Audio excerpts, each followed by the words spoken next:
All right, guys, back on Southeastern 16 with Max Barr. More SEC basketball transfers to talk about. Yes, we waited a few days for this one for Auburn, who was playing in the Final Four. We knew before then they'd gotten a transfer in Keyshawn Hall from Boom. UCF, but yeah, we put our notes together, decided to wait to release it after the Final Four, after Auburn was defeated by Florida. So let's talk about it, Max. A key pickup for Bruce Pearl and the Tigers here in the transfer portal.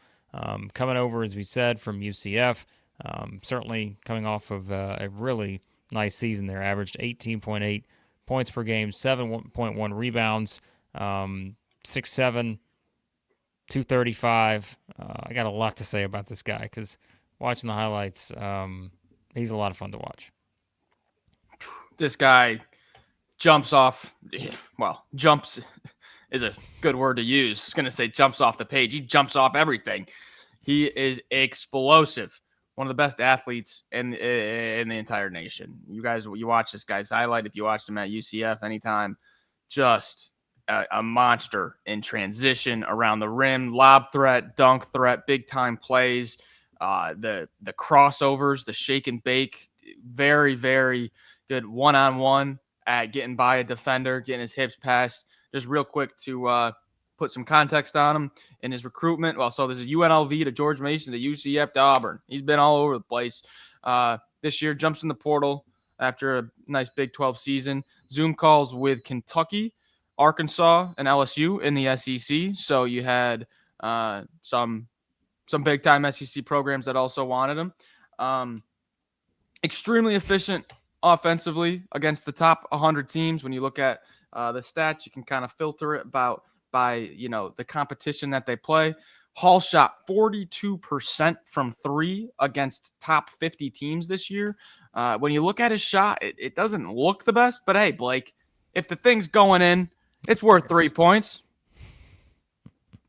Yeah, it's worth three. That's all that matters, right? And this guy had a lot of games that you add some threes to it because 40 points against Arizona State was kind of the signature game. 40 points in 32 minutes and a 95-89 win against Arizona State this season.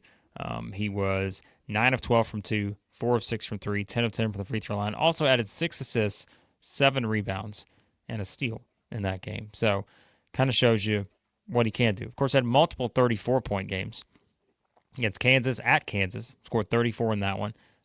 Had 34 against Oklahoma State there, another high-scoring game. And so it just kind of shows you, like, this guy was putting up a lot of big numbers. And I thought one of the interesting Ken Pom comps, we always like to talk about those, Bryce Hopkins from 2023 at Providence. Thought that was an interesting one. Like, that was sort of your, career year for Bryce Hopkins. And if you look at this guy's game, the first thing I think stands out immediately to me when you watch the highlights is the way he uses his body. As a 6'7" guy, like the way he can maneuver in different space, right? Like, it just sort of, he can either go off the dribble, take off the dribble, find a way to use his body, get a better shot, or he's got the length to sort of extend a little bit. We always kind of talk about it's wild to see how guys can just, you feel like they're jumping from the free throw line and they're extending their arm and they're somehow at the rim, shooting a layup. And there's a lot of that when you watch him play, where it just feels like he knows where he wants to get to. He's able to maneuver his body to get there. And that's just around the rim. Like you said, he's also a guy, though, that will step out and make some shots. And so it is something where I think this guy is just, he does so many different things. And if you're thinking about the role he's going to play on this Auburn team, which, like we said, we're doing this literally, 2 days after this previous season has ended for the Tigers. We don't know what the full roster is going to look like. There are a lot more pieces that have to be put in play, but you'd be stunned if this guy's not one of the just main contributors here, just based on, I think, the profile that he was going to bring and the way I think that he can sort of thrive in what Bruce Pearl wants to do there.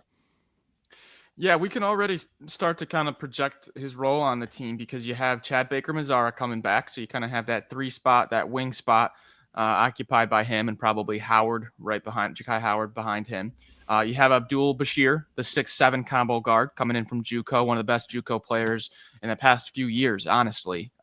Extremely talented offensively. And then Todd Pettiford just announced that he's hoping to come back. So UCF kind of used him as that oversized 3, small ball 4, and I project something similar. Right now, if you were trying to like do a hypothetical starting lineup, I'd probably put him at the 4.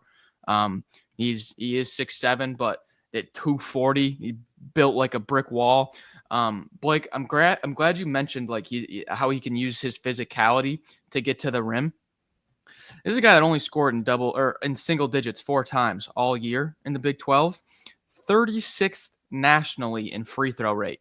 36th in the country. That's his best stat group nationally out of the offense and defense. 36th nationally in free throw rate. Hall made double-digit free throws in 8 games this year. Okay? 8 times he made, not attempted, made double-digit free throws. To put that into context for Auburn this past season, Broome did that 1 time. Baker Mazzara did that 1 time. That's it. Only 2 individual times did an Auburn player make double-digit free throws this year. Hall did it 8 last year. You want to talk about an uptick and getting to the rim, aggressiveness, free throw rate as a team, you have got it immediately with Hall stepping into the lineup. Yeah, and I think too, we always say like, what's your role going to be at your new spot versus your previous spot? Keep in mind, like last year, like that UCF team, 20 wins. They were 20-17. Played a very high tempo style. Their average offensive possession length was 15.6 seconds. That was 14th in the country. So we know too, Auburn's not going to mind getting out in transition, doing some things there. So you feel like he's someone, and you can see that just when you watch the tape on him. Like, yes, he does a really good job of getting out and going. Like even as this, 6'7" guy, I just feel like he runs the floor well, and that's where being able to, again, sort of over the way he can with the ball in open space like that is certainly one of the, I think, strengths of him. But two, that UCF team last year, like it was basically him and Darius Johnson. Hall averaged 18.8 points per game. Johnson averaged 17.4. They had a couple guys average, 13 and 10, but beyond that, the next guy 6 points. So like if you're game planning, right, we talk about the focus of the game planning and that. He's the guy that everyone knew is sort of what would make them go, but yet he still put up some pretty significant numbers. They weren't a great defensive team. They gave up, look, some of these games, they gave up a lot of points. But still, I think overall that's where going into a different role now, I feel like this one where, you feel like, okay, how he's going to fit into the Bruce Pearl style and the system and the guys you mentioned that are going to be coming back, that to me is where it gets exciting because you're getting to see him not necessarily have to be the guy that everyone just kind of understands. Hey, and that's to say he couldn't be, right? I mean, he could be. He may wind up being, a guy that just steps up and is that guy, but a little less pressure versus the role that he was having to play from a volume standpoint, probably for that UCF team. Yeah, and what's impressive is his improvement every year. And you mentioned the high volume and how that's increased each year. His to go with that volume increasing, his assist to turnover ratio has gotten better. Now you would think it'd be the other way around, right? He start to get number 1 option on the opponent scouting report, forcing doubles on him. His game is aggressive, get to the rim, you're driving into the lane, people raking at the ball. You'd think his assist to turnover ratio would get worse. Here are his numbers year by year against KenPom top 100 teams. So he had 8 games, 15 games, and then 21 games. So decent sample sizes. This is assist rate to turnover rate. Freshman year at UNLV, 4% to 19%. That is brutal. Sophomore year, moves to George Mason. Okay, against top 100 teams, assist rate 5%, turnover rate 21%. That is also brutal. Goes to the Big 12. Number 1 guy.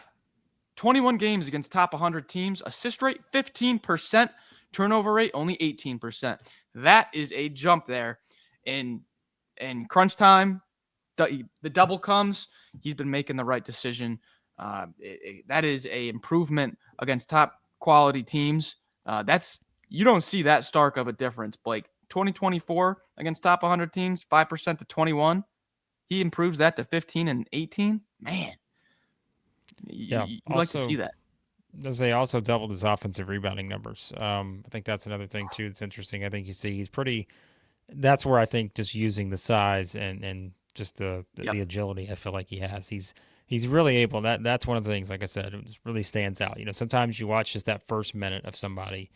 You're like, okay, I'm going to keep watching, but what's the thing that stands out to you immediately? And I think it's some of those things where he's just shifty. I don't know if that's right. Like it's not Mm-hmm. your typical like point guard shiftiness, but it's sort of that guy that you feel like just again can maneuver in the right spot, and use that in a very confident scorer. And so yeah, I think that's definitely what he's bringing to the table here. So lot of production you feel like they're getting here from him. Yeah, and when you compare and contrast to the 4 spot this year, like what is it going to look like compared to kind of that Cheney Johnson was mainly there, kind of rotating. Broom would be Broom or Cardwell, whatever one you want to call the 4 or the 5. They pretty much did the same thing. Or Cheney. This is much different. You have much more of an offensive mismatch with Hall. Late shot clock situation where if it gets 5 seconds left and you dish it to Cheney, you're probably getting that fadeaway mid-range jump shot. Hall has got a deep bag of tricks that he can go to late in a shot clock. Much more dynamic now from the 4. A lot more that Burgo and Bruce are going to be able to do with that flex offense. Yep. Should be fun, I think, to, again, see how it goes here. Like we said, Auburn is one of the teams, at least right now, you feel like you have a somewhat decent idea of what, Yes. some of the main parts are going to look like. We cannot say that for many SEC teams right now. But at least with Auburn and two, even if you're looking at some of the spots and saying, "Uh-oh, what do we do here?" It's Auburn, and I think Bruce Pearl, again, the track record of being able to go out and get these guys, they're going to fill these spots just fine. A great foundation, certainly. I think that Auburn has in place heading into next season. So, of course, have it covered here, Max, with more transfers and all that on the way. So, again, be sure to hit the subscribe button, hit the like button as well. Turn on your notifications. We have new videos going out for any of the transfers. We'll be doing transfer videos for all the notable guys coming into the SEC. You can find some of them we've already done already. And, of course, our live shows talking SEC basketball multiple times per week, even throughout the offseason. So we appreciate you guys watching as always, and we'll talk to you soon here at Southeastern 16.